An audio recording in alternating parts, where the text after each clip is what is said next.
making wrist warmers. Very easy pattern. Very nice ribbing. See, it goes like so. So any number of stitches and using the needles that the yarn calls for. So let's do this. I am using the long tail cast on. So you make your slip knot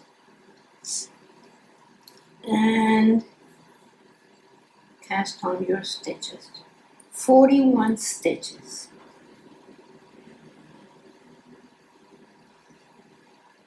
So there you go, and I'll see you when I have them. As soon as you have your stitches cast on, you right away start with your row number 1. So we're going to knit 2 stitches, pass your marker, knit 3, 1, 2, 3, bring your yarn to the front and pass the next one as if to purl. Bring your yarn to the back and knit 3, 1, 2, 3, bring your yarn to the front and pass the next one as if to purl. Bring your yarn to the back and knit 3, 1, 2, 3, bring your yarn to the front and pass as if to purl. And you continue like that all the way to the end. You're going to end with knit 3.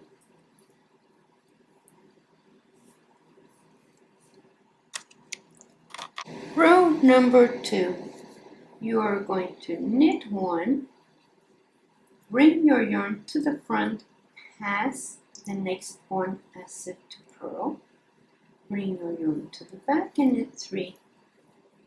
Oops. 1, 2, 3.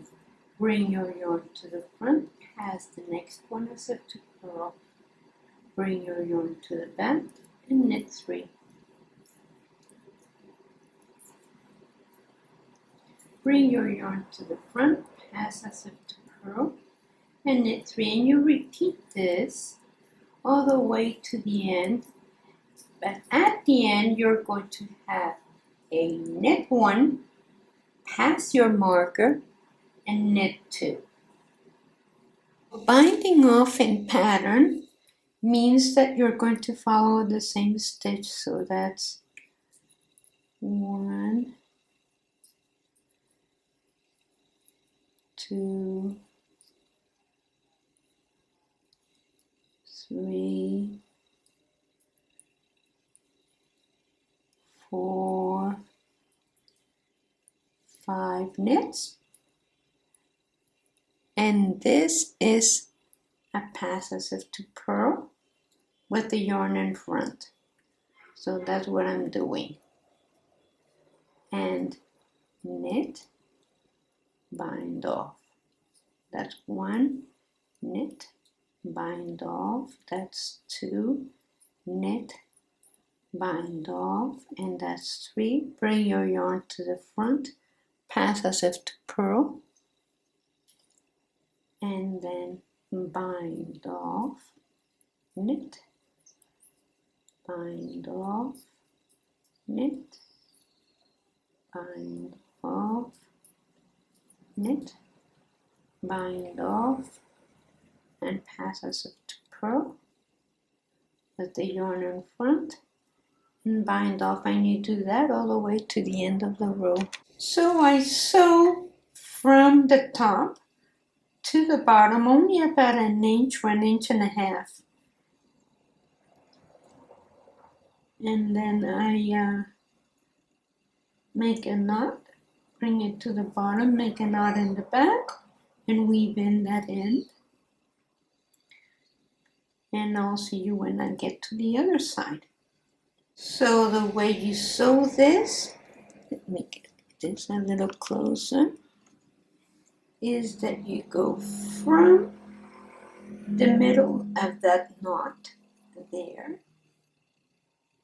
and you go to the middle of the next knot, which is right there. And then you do the same on this side. That is one knot. You go in the middle of that, skip that lonely one, and go to the middle of the next knot. And you do that on each side. And so that means that when you put them together, you have the same 3 stitches that you have between one ridge and the other. You have here too, you have your 3 ridges.